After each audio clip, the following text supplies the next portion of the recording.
Graças e paz, amados. Boa noite, meus queridos. Meus amados, vamos abrir um texto da Bíblia em Efésios, capítulo 5, versículos 17 ao 33.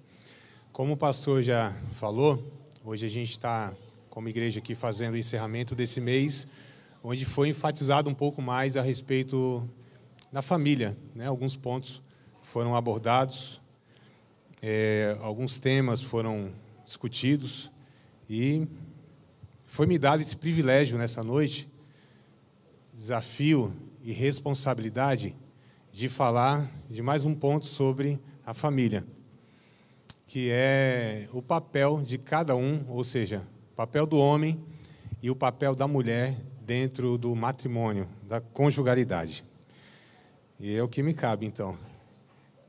Vamos orar, amados? Bora? Pai bendito, eu quero mais uma vez ser grato a Ti, Senhor, por estarmos reunidos aqui, por tudo que foi ministrado através dos louvores e de tantas outras coisas que foram aqui despejadas no nosso coração, Senhor, e nas nossas mentes. Peço que o Teu Espírito continue ministrando nas nossas vidas. Peço que o Senhor nos dê um coração ensinável. Peço que o Senhor possa estar, Senhor, derrubando qualquer tipo de obstáculo que a gente mesmo levanta, Senhor, e que possamos essa noite sermos alcançados pela Tua palavra. Nossas mentes possam ser moldadas pelas Escrituras Sagradas. Nosso coração esteja aqui, Senhor, rendido à voz do Teu Espírito Santo. E que tudo que for para ser desconstruído que seja, para que seja construído aquilo que o Senhor quer edificar em nossas vidas, ó Pai. Ajuda-me mais uma vez a compartilhar uma porção da Tua palavra com os Teus filhos, com a Tua igreja, aqui nessa noite. Assim te peço e assim te agradeço em nome de Jesus. Amém e amém. Queridos, Efésios capítulo 5, verso 17 ao 33. Eu vou ler numa versão que ela é bem diferente. Não é bem uma versão bíblica, é chamada de paráfrase, né? Mas aí vocês acompanham na versão que vocês têm aí, digital ou física, das mais modernas às mais arcaicas, mas a gente vai aqui comparando. Mas eu gostaria muito que você prestasse atenção nesses termos, né, que eu acho ele bem contemporâneo, e eles traduzem de uma maneira muito mais simples o texto bíblico. Diz assim, ó: não se descuidem, tentem entender o que o Senhor quer de vocês. Não busquem alegria se embriagando com vinho. Isso acaba em libertinagem e imoralidade. Ao contrário, bebam do Espírito de Deus à vontade. Cantem hinos, não música de boteco. Cantem música que brota do coração para Cristo. Cantem louvores por tudo, pois de qualquer situação pode surgir um tema para uma canção a Deus, o Pai, em nome do Senhor Jesus Cristo. Por respeito a Cristo, sejam educados e tenham respeito uns pelos outros. É o verso 21 esse. Esposa, entenda e dê apoio ao seu marido, pois assim demonstrará o seu apoio a Cristo. O marido exerce liderança em relação à esposa, mas da mesma forma com a qual Cristo faz a igreja, com carinho, não por dominação. Assim como a igreja se submete à liderança de Cristo, a esposa deve submeter-se ao marido. Marido, dê o máximo de amor à esposa. Faça como Cristo fez pela igreja, um amor marcado pela entrega total. O amor de Cristo torna a igreja íntegra. Suas palavras evocam a beleza dela. Tudo que ele faz e diz tem propósito de extrair o melhor dela. Ele quer vê-la vestida de branco, brilhando, santidade. É assim que o marido deve amar a esposa. Até porque estará fazendo um bem a si mesmo, uma vez que ambos são um pelo casamento. Verso 29. Ninguém maltrata o próprio corpo. Em vez disso, alimenta e cuida dele. É assim que Cristo nos trata, nós que somos sua igreja, porque somos parte do seu corpo. É por isso que um homem deixa pai e mãe para se casar e cuidar de sua esposa. Não são mais duas pessoas, pois eles se tornam uma só carne. É um grande mistério. Nem eu entendo plenamente. O que fica claro para mim é o modo que Cristo trata a igreja. Isso mostra como o marido deve tratar a esposa. Ao amá-la, está amando a si mesma. E a esposa deve tratar o marido com todo respeito. Amado, semana que vem, se Deus quiser, a gente chegar lá, Jesus não vier, ou a gente não for, tem as duas possibilidades, né? Faremos, eu e a Vânia, 20 anos que nós decidimos nos casar. Portanto, dia 31, né? 31 de maio. Um dia antes, aniversário dela, dia 30. Dia 16 agora foi aniversário de... Eu pedi ela em namoro há 24 anos atrás. Fora o dia 25 de dezembro de 99, onde nós noivamos. Minha memória não é boa, mas aprendi desde cedo que essas datas elas são fundamentais para quem é casado. Guardá-las, né? A gente sabe que é. E quem não sabe, vai sabendo.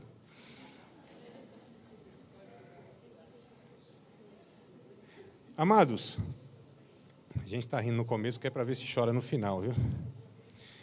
Nós não podemos fazer a leitura da Bíblia, e eu já peço que você deixe ela aberta aí.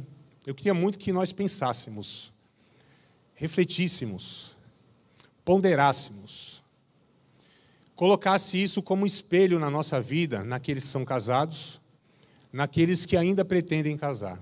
Os novos e os que têm uma estrada um pouco maior, como a minha, por exemplo. Que a gente possamos estar nessa noite ouvindo a cada reflexão e fazendo uma relação sobre nossa vida conjugal, sobre nosso cotidiano, como nós temos dado a importância à família, que prioridade que a gente tem dado, como a gente tem administrado. Não é uma área da nossa vida, é a nossa vida, irmãos. Porque tudo deriva da família, absolutamente tudo, até o próprio ministério pastoral. Porque a Bíblia diz que um pastor nem é qualificado para ser pastor se ele não for um bom pai e um bom marido.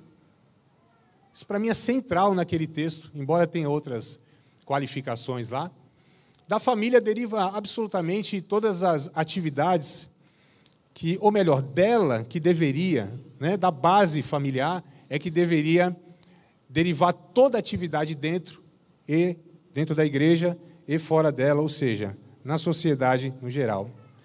Nós não podemos fazer a leitura aqui da Bíblia e interpretar como filhos do nosso tempo, ou seja, com a mentalidade da nossa cultura local, a partir das ideologias e sociologias impostas. Eu quero dizer que a leitura e a interpretação bíblica, ela não pode ter as lentes do nosso tempo, da nossa cultura. Não é a partir daquilo que é falado, ensinado, imposto, seja por lei ou por cultura, que deve fazer com que a gente, através desses parâmetros, a gente possa interpretar a Bíblia. Nessa nossa cultura, historicamente, sempre foi machista. A partir da década de 1960, né, mais ou menos ali, com um movimento feminista, eu sei que antes teve lá um embrionamento e tal, mas aqui é onde se destaca um pouco mais.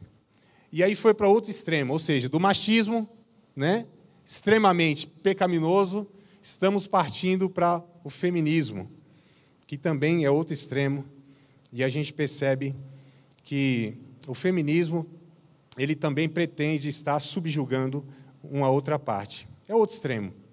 Enquanto o machismo ele subjugava a mulher, o feminismo tem castrado os homens. São dois extremos do mesmo pecado, como eu falei. É assim, amados, para a gente exemplificar. Até 1960, o homem fala assim, fica aqui, mulher. 5 horas depois, Tiago, o homem vinha, a mulher estava lá. Eu falei, mulher, o que está fazendo aí? O senhor não mandou ficar aqui?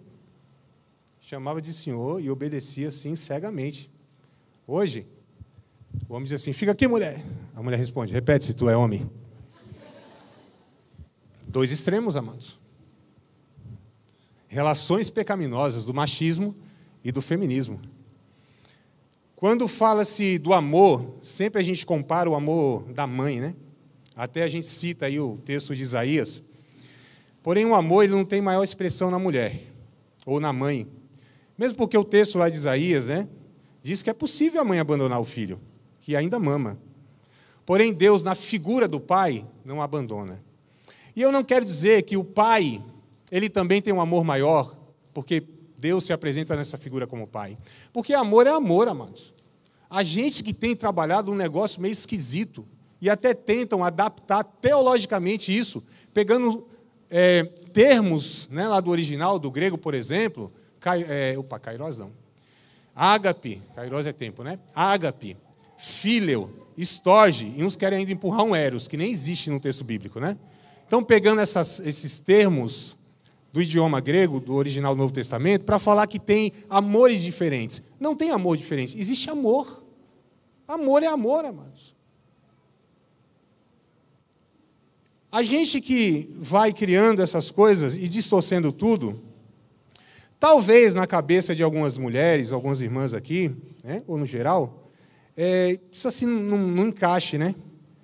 Um pai não ama mais do que uma mãe. É porque talvez você não conheceu ainda um pai de verdade, um homem de verdade. Só conheceu esses moleques arregados, Nutella, esses meninos, que ainda troca videogame e futebol pela sua família. Talvez seja por isso que é difícil de aceitar, que um homem ama igualmente como uma mulher. A mentalidade bíblica, ela não é machista, tampouco feminista, né? Mas o ensino bíblico, nesse tema, fala sobre uma hierarquia funcional ou uma ordem criacional. Eu gosto muito dessa ideia. E eu quero ler com vocês, pedir para deixar aberto o texto bíblico para a gente, ou a Bíblia, para a gente ler alguns textos aqui, tá? 1 aos Coríntios, capítulo 11, versículos de número 3. Quero ler com vocês alguns versículos aqui, como eu disse, eu quero refletir com vocês, amados. Vamos juntos aqui, deixar que o Espírito Santo ministre aos nossos corações. 1 aos Coríntios, capítulo 11, vou ler o verso 3, depois verso 8 e 9, depois versos 11 e 12, para facilitar a nossa reflexão, fiz essa seleção.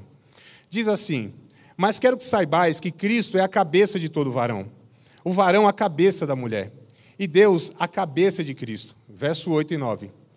Porque o varão não provém da mulher, mas a mulher do varão. Porque também o varão não foi criado por causa da mulher, mas a mulher por causa do varão. Verso 11 e 12.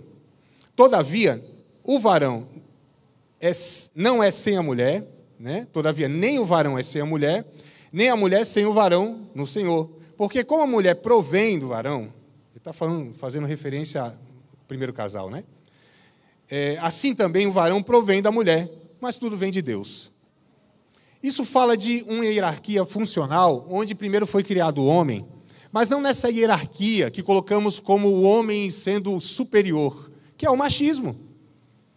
A ponto dele achar que pode mandar, decidir, oprimir a vida de uma outra pessoa, no caso, a sua esposa.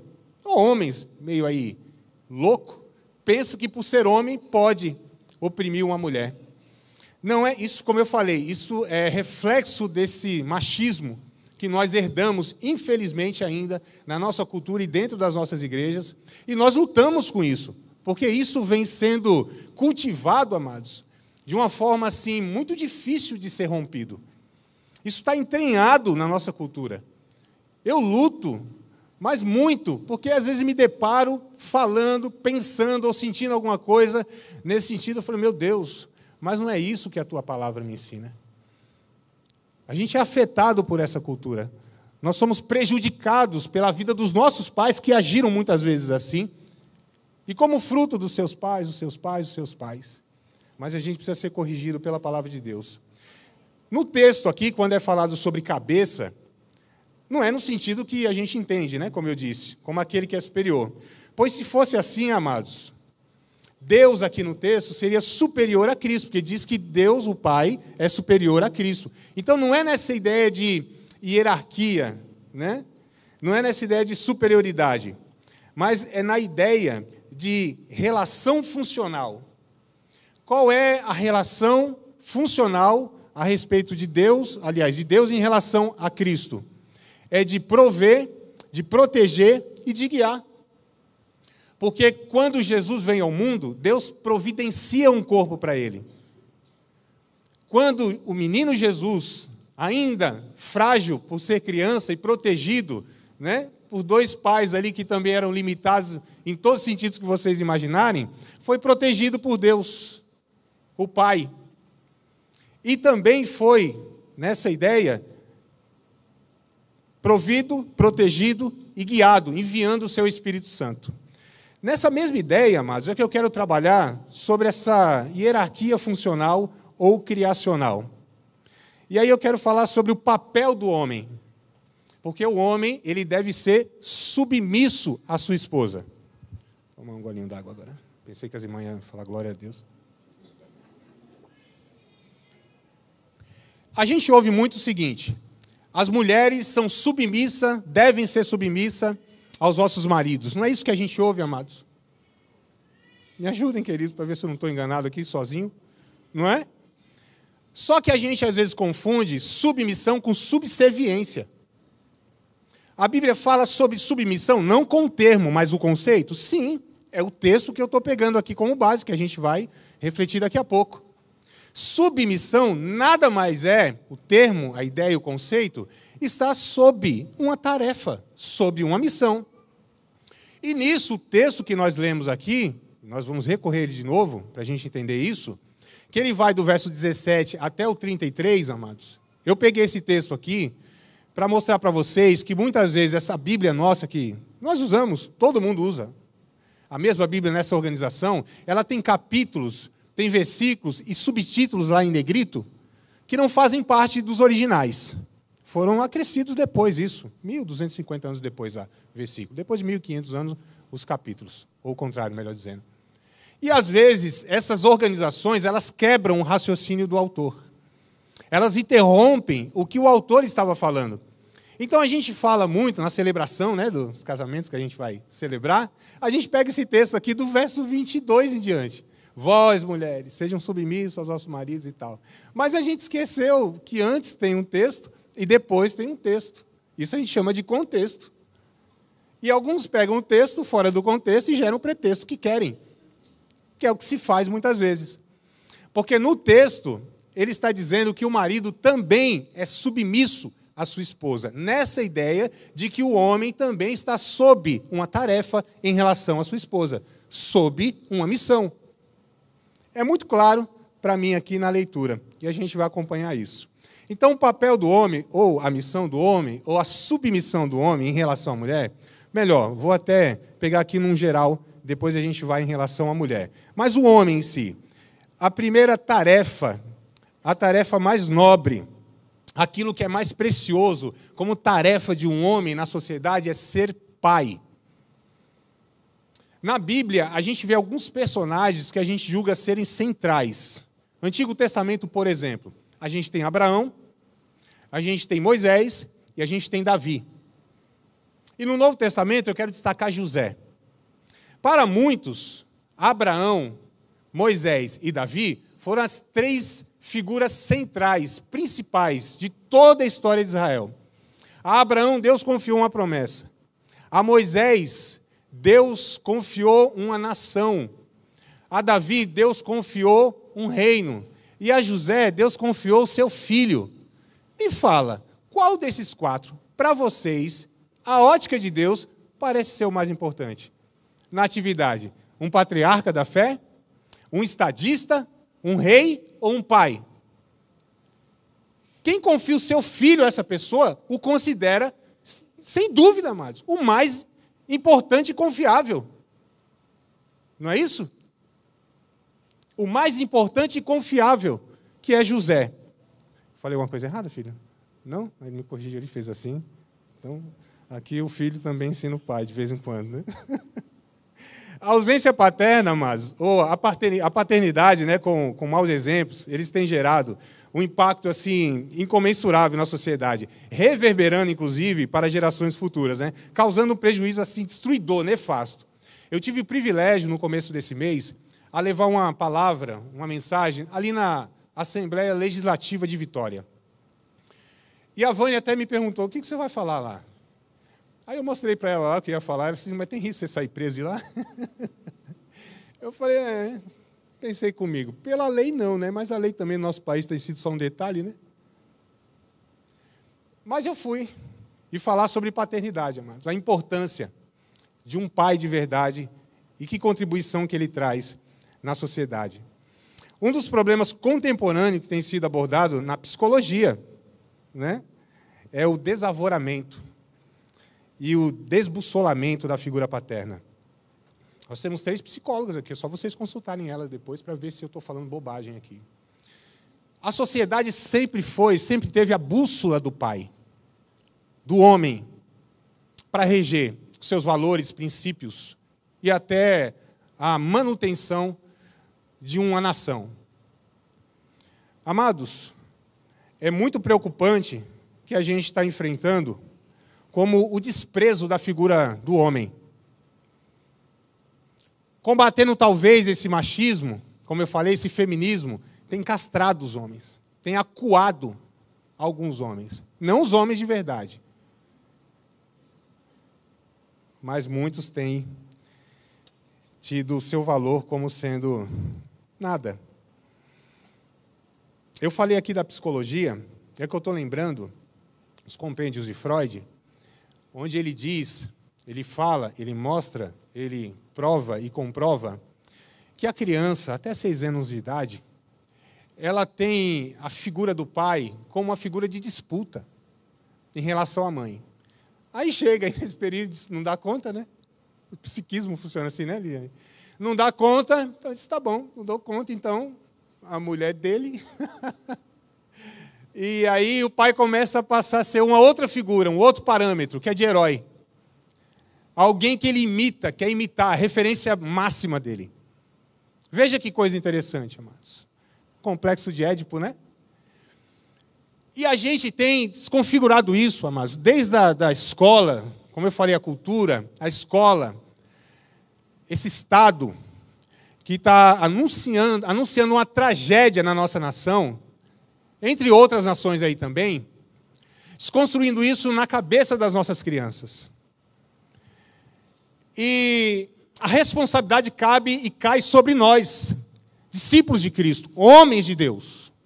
Nossa responsabilidade sobre tudo isso. O problema da sociedade é o homem, sempre foi, amados, sempre foi o homem. Mas, igualmente, a solução da sociedade também é o homem. Aí a pergunta é, onde estão esses homens de verdade? Cadê esses homens para assumir as suas responsabilidades? E não fazer como Adão, transferindo para a mulher que o Senhor me deu, Senhor. São as mulheres, amados. Somos nós que temos que trazer sobre nós essa responsabilidade de consertar tudo isso que está, todo esse desmando. E aí a gente sempre lembra, né, alguns textos, inclusive, mulher fiel, quem achará? Tem um texto desse na Bíblia, mas eu lendo, porque eu sempre ouvia isso. Mas eu achei um texto também que diz assim, muitos se dizem amigos leais, mas o homem fiel, quem pode achar? O homem justo leva uma vida íntegra. Como são felizes seus filhos. Isso é Provérbios, capítulo 20, versos 6 e 7. E aí eu quero trazer para vocês aqui, amados, para a gente refletir. Foi feita uma pesquisa nos Estados Unidos sobre 2 gerações. Pegaram 2 homens, 2 pais, 2 figuras importantes na época. E esse estudante aqui pegou, né? Isso é até recente, esse Benjamin Warfield, de Princeton. Ele encontrou, depois de muitas pesquisas, 1.394 descendências, ou descendentes, melhor dizendo, conhecidos do chamado pregador, né, do avivamento, Jonathan Edwards, para nós muito conhecido, que estudamos a Bíblia, foi um teólogo e considerado um dos maiores filósofos norte-americanos. Nessa pesquisa foi constatado um maravilhoso legado que o Edwards deixou aos seus descendentes através da vida cristã. Perceba, dos 1.394 descendentes de Edwards, 3 se tornaram presidentes de universidade, 3 senadores dos Estados Unidos, 30 juízes, 100 advogados, 60 médicos, 65 professores de universidades, 75 oficiais de exército e marinha, 100 pregadores e missionários, 60 escritores de destaque, 1 vice-presidente dos Estados Unidos, 80 altos funcionários públicos, 250 formados em universidades, entre eles governadores de estado e diplomatas enviados a outros países. Esses descendentes de Jonathan Edwards não custaram $0,01 sequer ao Estado. Por outro lado, esse estudante também pesquisou a vida de um outro homem, um ateu conhecido na época, Max Jux, famoso ateu, né, que tinha. ele era contemporâneo do Edwards, o qual frequentemente atacava os discursos e a ideologia e as pregações de Edwards, ou seja, criticava a nossa forma de entender família, de entender paternidade, de entender os papéis. Segundo a luz da Bíblia, ele criticava tudo isso. Qualquer semelhança não é mera coincidência, né, amados?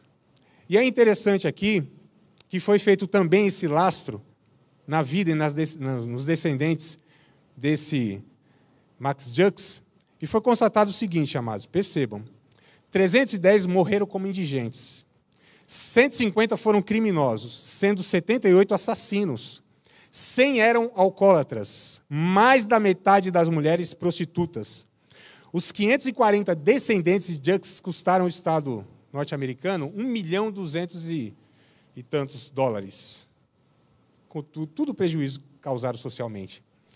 E aí eu pergunto aqui, qual deve ser o papel do homem, então? Já que o papel do homem é fundamental para esses desdobramentos aqui. Primeiro, como eu disse, ser pai. Segundo, prover. E aí eu quero que vocês me acompanhem no texto bíblico, em Efésios capítulo 5, que nós lemos, vamos voltar ao texto, que eu não quero ser aquele pregador de 3 pontos, né? Lê o texto, sai do texto e não volta nunca mais para o texto. Vamos ler Efésios 5, que é o texto que a gente leu. O homem, como provedor, ele deve trazer segurança financeira para o lar. Deve assumir a responsabilidade de pagar as contas e não transferir essa pressão para a mulher. É o que está escrito aí no verso 28 e o versículo 29 de Efésios. 28 e 29. Pelo menos na minha versão diz assim: assim devem os maridos amar a sua própria mulher, como seu próprio corpo. Quem ama a sua mulher, ama-se a si mesmo. Porque nunca ninguém aborreceu sua própria carne. Antes, a alimenta e a sustenta, como também o Senhor a igreja. Então, o provimento aqui, amados, cabe ao homem. Não que a mulher não possa trabalhar, não que ela não possa ter suas atividades, mas a pressão, biblicamente, penso eu, entendo eu, que é do homem, amados.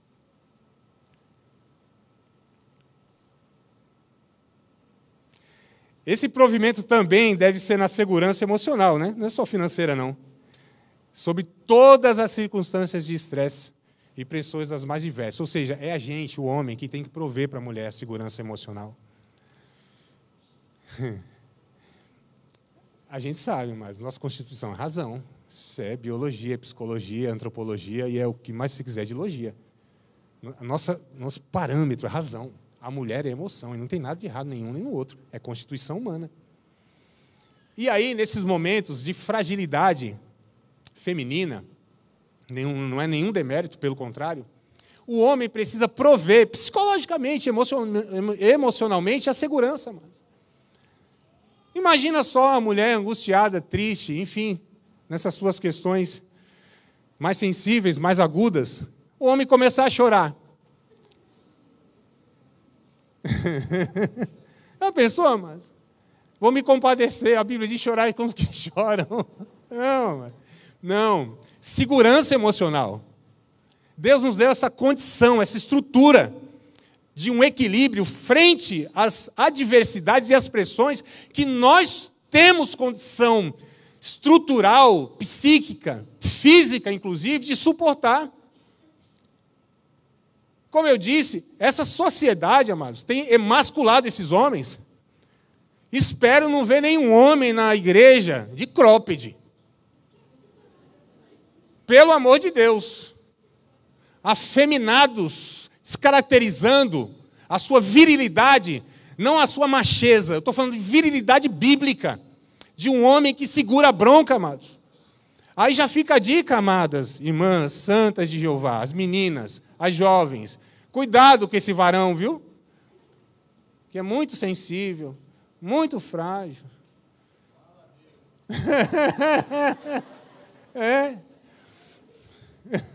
Cuidado, amada. Cuidado. Não vai ser um homem. O homem precisa transmitir para a mulher segurança, amados. Ele tem suas limitações, suas questões também. Nós temos nossos dilemas, nossas dificuldades. A gente quer levar tudo no peito, mas a gente sabe que não leva. Porém, entretanto, Deus nos deu essa responsabilidade para prover para a mulher a segurança emocional, psicológica. Então, prover dinheiro e estabilidade emocional. Dinheiro, as irmãs, pensei que ia... Também nada, né? Tá bom. Vocês não estão aproveitando a parte de vocês. Daqui a pouco vai ter a dos homens. Então, tá vendo só? Amados, amadas, o homem também tem o seu papel de proteger. O homem, como protetor, ele deve oferecer segurança física também para a sua mulher. E, se necessário, dar vida. Está aqui no verso 25, do capítulo 5. Vamos voltar ao texto. Aqui, Efésios 5 e 25. 5 e 25. Vós, maridos, amai a vossa mulher, como também Cristo amou a igreja, e assim mesmo se entregou por ela. Não, a mulher não dá vida pelo marido. Nunca, nunca, nunca, nunca. Não.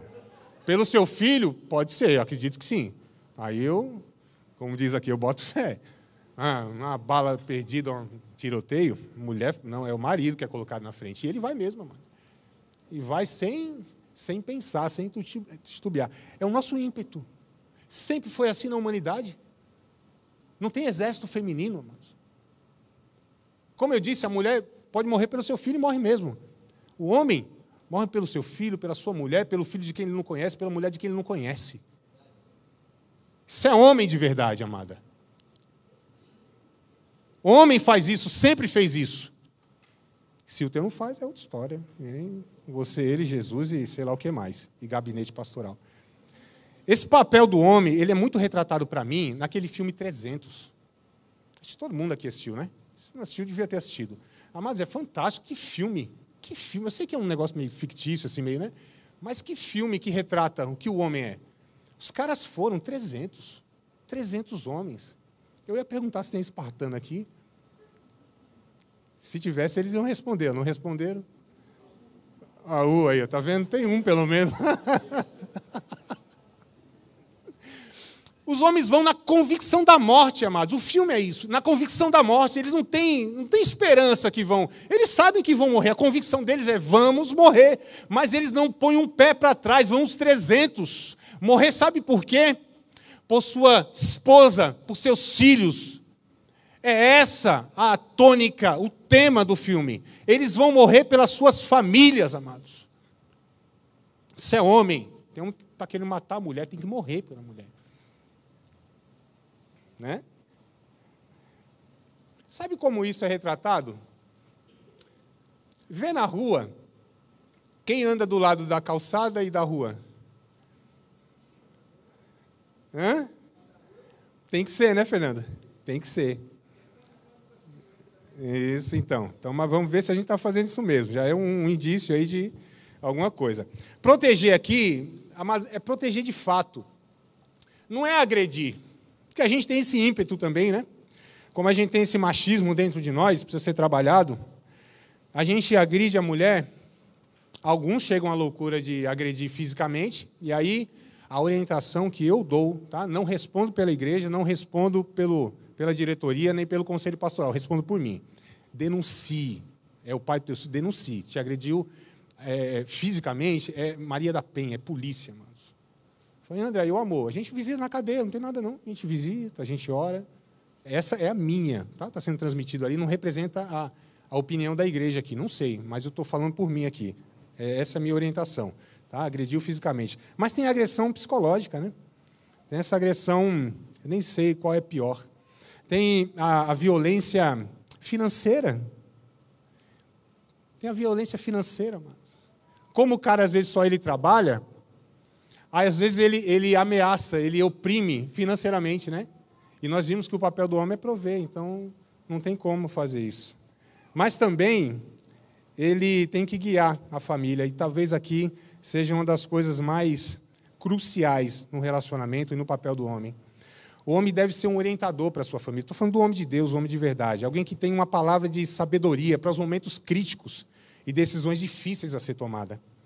Ele deve ser aquele que ensina a palavra de Deus. Verso 25 e 26. Voltamos no 25, só que a gente continua no 26 de Efésios aqui. Vós, maridos, amai a vossa mulher, como também Cristo amou a igreja, e assim mesmo se entregou por ela, para a santificar, purificando com a lavagem da água pela palavra.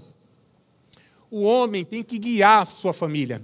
chamar a responsabilidade espiritual. Não que a mulher não tenha também a sua parcela de responsabilidade, mas é o homem, amados. Somos nós que somos convocados por Deus para ensinar os nossos filhos. O pastor disse aqui, poucos minutos atrás, responsabilidade de ensinar os nossos filhos não é do pastor, da tia, da salinha. É nossa, como os homens, como homens de Deus. Abrir a Bíblia dentro de casa, amados. Devocional, culto doméstico. Trazer a palavra de Deus para orientar num momento crítico, chamar a responsabilidade. Eu não estou dizendo com isso que a gente não deve ouvir a esposa, pelo contrário. Pelo contrário. Tá? Porque o homem que não ouve a esposa também vai ouvir o resto da vida. Eu não te avisei? Se tivesse escutado, eu te falei. Mas a mulher sábia nunca vai fazer isso, né? Qual é o papel da mulher? Qual é a missão da mulher? Primeiro, ser mãe. Como eu falei, a gente não pode moldar a nossa cabeça por essa cultura. Essa mesma sociedade hipócrita, que há semanas atrás celebrou o Dia das Mães, é a mesma sociedade que despreza a maternidade como algo inferior, ou até mesmo descartável. A maternidade é o maior privilégio de um ser humano, em gerar uma pessoa dentro de si e ensiná-la por toda a vida, se tornando, para essa pessoa, uma figura de referência, renúncia, cuidado, carinho e proteção. 1 Timóteo, vamos lá? 1 Timóteo, estava em Efésios, vamos um pouquinho para frente. A gente chega em 1 Timóteo, capítulo 2, versículo de número 15. 1 Timóteo 2 e 15. Papel da mulher, ser mãe. Salvar-se-á, porém, dando à luz a filhos, se permanecer com modéstia, na fé, na caridade e na santificação. É claro, amados, que Paulo, no contexto, está falando da Eva, daquela primeira mulher. Ela se salvaria pelo fato de exercer a maternidade, e ela e todas as suas descendentes, porque através da maternidade viria o Salvador do mundo. Não é? Esse é o contexto mais imediato aqui. Mas a aplicação cabe para o resto da humanidade. Ser mãe.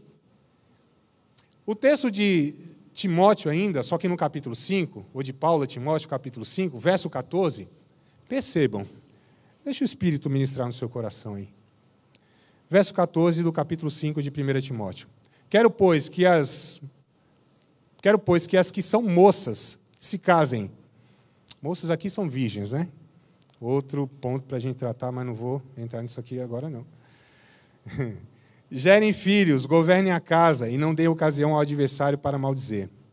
Quero, pois, que as moças se casem, gerem filhos e governem a casa. Então, ser mãe é um papel da mulher. Em relação ao homem, a mulher deve ser alguém que o auxilie. Olha que coisa interessante, amados, que a gente aprende no texto bíblico.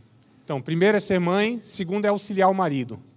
Porque a gente não dá conta das coisas, não. Não dá, a gente sabe, não dá. Se as mulheres... Talvez qual que é a maior agonia de uma mulher? É ver o homem fazer um negócio que ela... O homem fazendo em 1 hora que ela faria em meio minuto. Aí por isso fica agonia, né? Ela auxilia. Mas vamos ver o que é o auxílio aqui? O auxílio não é passar à frente dele. Deixa ele no tempo dele. Está lento, está na rotação assim quase zero, deixa. 1 hora ele faz. Lava, tem que lavar 2 vezes porque deixou engordurado, mas vai, 1 hora vai. O Senhor Deus disse, aqui é Gênesis 2:18, tá? Não é bom que o homem esteja sozinho. Farei alguém que o ajude e o complete. Eu acho muito interessante esse texto aqui, porque no original, a gente tem mais na memória, que eu observo, né, conversando com os irmãos, a versão seguinte, um ajudador idônea. Né? Eu peguei esse texto aqui de propósito, o ajude e o complete, a partir até do original mesmo. Tá? Porque lá o termo, o verbo, no contexto frasal, na construção frasal, quer dizer uma ajudadora que seja oposta. É isso que a Bíblia está dizendo. Que a mulher seria uma ajudadora que se opunha ao seu marido. E umas irmãs podem estar se alegrando, né? Calma, que não é isso que você está pensando aí, não. Tá? A mulher tem um papel de se opor ao homem quando ele está tomado pela soberba. Quando ele não enxerga o todo. Ou seja, para mostrar para ele, qual que é o auxílio? Mostrar para ele, opondo-se a ele, mostrando para ele, quando ele está totalmente equivocado, o ponto cego. Mas não se opor de maneira confrontadora, mas com a sabedoria daquela que edifica o lar, amados. Nenhum homem, ele é convencido se a mulher quer se opor a ele de uma maneira confrontadora. Não tem homem que aceita isso. Os bananas, sim. Estou falando dos homens de verdade, não aceitam isso. Ele se sente afrontado, confrontado. Não vai. Você não ganha a guerra nunca. Ele tem mais condição física, geralmente é maior, baixinha, né? Geralmente ele oprime mais pela voz, pela estrutura, enfim. Então ele vai se impor. Está sendo afrontado. Não é essa oposição, amados. É com sabedoria. Não é com manipulação. Porque as mulheres sabem manipular muito bem quando quer as coisas que elas querem. Por que você não usa essa sua habilidade de lidar com o homem nas entrelinhas, nos bastidores, fazendo com que ele faça aquilo que ele não quer fazer, mas ele precisa fazer, e ainda você convence que é ele que está tomando a decisão?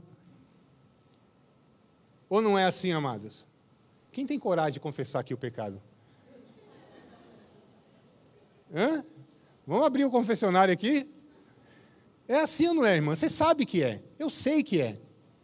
Às vezes eu percebo, às vezes não. Mas é. Então a mulher precisa auxiliar o marido. O texto diz lá que Deus fez a mulher para ela ser uma ajudadora que o confronte, ou seja, traga equilíbrio. Nessas vezes o homem tem ímpeto. Ele quer fazer as coisas e vai mesmo. E se a mulher não tiver um jeito ali, ele vai fazer. Vai dar errado? Vai, mas ele vai fazer. E não adianta. Porque não adianta você ficar falando para o homem, isso é a pior coisa que existe. Imagina só o homem, tomou a decisão errada, assumiu a responsabilidade, e aí tem que arcar com as consequências, vendo a família sofrer. Que peso psicológico é esse que esse homem não tem? E ainda ser pesando. Eu te falei, se você tivesse me falado, você não me ouve, e não sei o quê. Então, amados, errou mesmo. Depois a gente conversa sobre isso, mas vamos orar junto e vamos... É família, não é? Não é os dois um só? Então, vamos lá. A mulher não deve ser manipuladora, nem desrespeitar o seu marido na sua liderança. Pois enquanto a mulher entende o amor pelo cuidado, olha que coisa interessante, né? Que ela recebe do marido, o homem, ele entende o amor pelo respeito que ela tem por ele. Olha que coisa interessante como os dois entendem amor. A mulher entende amor quando ela é cuidada, ela é entendida, ela é ouvida, ela é acolhida, ela é amparada. Ela entende, ele me ama. Como o homem entende amor? Quando a mulher o respeita. O texto aqui, ó, do verso 33, bora lá, amados, lê aqui, Efésios 5 e 33. O respeito. 5 e 33. Assim também vós, cada um em particular, ame a sua própria esposa, como a si mesmo. E a mulher, respeite o marido. É só o que o homem precisa. Respeito. Não queira tomar o lugar e exercer o papel que não é seu, que é de liderança. E não essa liderança, como eu disse, machista. Porque o texto que eu li lá, escapou para mim essa informação, mas o Espírito Santo me trouxe aqui. Né? Eu acredito que foi o Espírito Santo, Ana. Porque é o seguinte, uns pensam assim, eu sou cabeça, então eu mando. Não, é cabeçudo, se você pensa assim. Cabeça, no texto que nós lemos de 1 Coríntios 3, é aquele que protege, é aquele que provê, é aquele que guia, é aquele que dá direção. Isso é cabeça, biblicamente, na metáfora que significa. Eu mando, cabeçudo. Você não precisa mandar. Se você tem uma liderança como Cristo, é só você se entregar, mano. Se entrega a vida. Né? Luta pela sua esposa, valoriza a sua esposa, cuida da sua esposa, protege sua esposa. Eu duvido uma mulher ter dificuldade de submeter a um homem que se parece com Cristo dessa forma, amados. Não haverá barreira, não tem dificuldade, não tem resistência. Tem resistência com esses homens aí, bruto, egoísta, moleque, como eu falei, Nutella, arregado, que não assume as coisas. Aí tem grande dificuldade, ele não tem missão, vai submeter a missão de quem, se ele não tem nenhuma? É a dele mesmo. E eu não estou nervoso, não, é só dando ênfase aqui, que a oratória ela me leva a isso, né? Conclusão, amados. Nervoso eu estou um pouco mesmo, falar a verdade. Porque a gente acompanha, amados, a gente vê, quando isso aqui não é feito, não é cumprido, a gente sabe o que vai dar. A gente acompanha vidas, casamento. A gente está uma estatística alarmante na igreja brasileira, índice de divórcio, trocas de papéis, coisa absurda. Quando os papéis eles são invertidos, a tragédia no lar está anunciada, tanto na conjugalidade, quanto na educação dos filhos e a reverberação futura dos seus relacionamentos. Quer dizer, que quando esses papéis não são definidos, os nossos filhos vão assumir as mesmas posturas, terem esse parâmetro e vão reproduzir na sua vida futura, familiar, amados. Lembra das estatísticas aqui do Max Jux lá? Olha só, gerações e gerações. Veja o que pode reverberar um homem ou uma mulher que eles querem inverter os seus papéis no lar. Isso pode ser um efeito dominó que é difícil de parar. Só o Evangelho pode cortar essas coisas. Só o Evangelho interrompe isso. É por isso que se nós dermos ouvidos à palavra de Deus, e não essas ideologias, não esses feminismos que estão entrando dentro de muitas igrejas evangélicas no Brasil, mas se nós deixarmos o Espírito ministrar na nossa vida, ele interrompe esse processo na mente e no comportamento e nas relações, amados. Ou nós somos guiados pelo Espírito de Deus por sua palavra, ou não vamos fazer diferença alguma nessa geração, e pior ainda, vamos alastrar isso por sei lá quanto mais tempo aí. Então a gente tem a escolha, edificar nossa família alicerçada nos ensinos bíblicos, ou construir nossa família na fragilidade dos ensinos dessa geração que pensa saber mais do que o Criador. Faça a sua escolha. Eu estou fazendo a minha, lutando pelo menos. Há 24 anos no relacionamento, 20 de casado. Eu vou continuar lutando, amados. E tem um texto bíblico aqui, interessante, que é o Josué 24:15. Eu quero encerrar a mensagem com esse texto, embora eu vou falar mais uma coisinha, mas diz assim, 24:15 de Josué. Mas se vocês não querem ser servos do Senhor, decidam hoje a quem vocês vão servir. Resolvam se vão servir outros deuses que os seus antepassados adoravam na terra da Mesopotâmia, os deuses amorreus, na terra de quem vocês estão morando agora. Porém, eu e a minha família serviremos o Senhor. Eu e a minha família serviremos ao Senhor. Eu, como homem, me comprometo, mesmo com limitações, falhas e lutas que eu enfrento diariamente por causa da disfunção familiar que eu vim, da cultura que me é despejada desde sempre. Apesar de toda a minha dificuldade, os pecados que eu luto, eu lutarei para edificar a minha família, exercendo o meu papel e não transferindo para minha esposa. Eu queria saber, amados, se tem homens que podem, diante de Deus, fazer essa declaração aqui. Aí alguns estão pensando, não, André, você não conhece a mulher que eu tenho. Não sou eu não, André, você errou aí o endereço. Vou acabar agora, em nome de Jesus. Tá? Agora eu acabo com ilustração, só para a gente ver se isso cabe para nós ou não. Foi um homem, né? Ele foi para o médico, e aí foi... É o médico da família, sabe? Médico da família, muitos anos, conhece tudo, os meninos, a casa, tal. E ele foi no médico, e o médico disse, fulano de tal, tá bem? Não, eu estou bem, doutor. Eu quero, na verdade, marcar uma consulta para minha esposa, porque ela está com um problema de surdez. Mas eu quero já... Assim, então, te ajudar. Vamos fazer o seguinte, antes que ela venha aqui no consultório, faz um teste e depois você me fala, tá? Tá bom, então qual que é o teste? Ele conhecia a casa já da família, né? Tinha um corredor bem, assim, comprido, e tinha a cozinha, dava para ver de longe.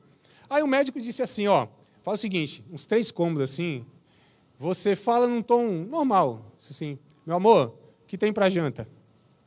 Se ela não responder, você vai mais um cômodo, meu amor, o que você tem para janta? Não respondeu? Mais um cômodo. Meu amor, o que você tem para janta?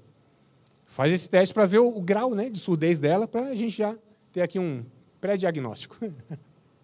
Aí a mulher estava de costas, assim, né, no fogão, tal, fazendo a janta. Aí ele falou, vou fazer o teste agora, é agora. Aí, meu amor, o que tem para janta? E ela de costas lá. Não respondeu nada. Ele vai mais um cômodo. Meu amor, o que tem para janta? Respondeu nada. Essa mulher está ruim mesmo. Mais um cômodo. Meu amor, você tem para janta? Nada. Essa mulher está moca. Quem sabe o que é moca aqui? Ninguém, né? Está surda. Aí ele chega assim, bate no ombro dela. Meu amor, o que tem para janta? Ela responde, é a 4ª vez que eu te falo. Frango.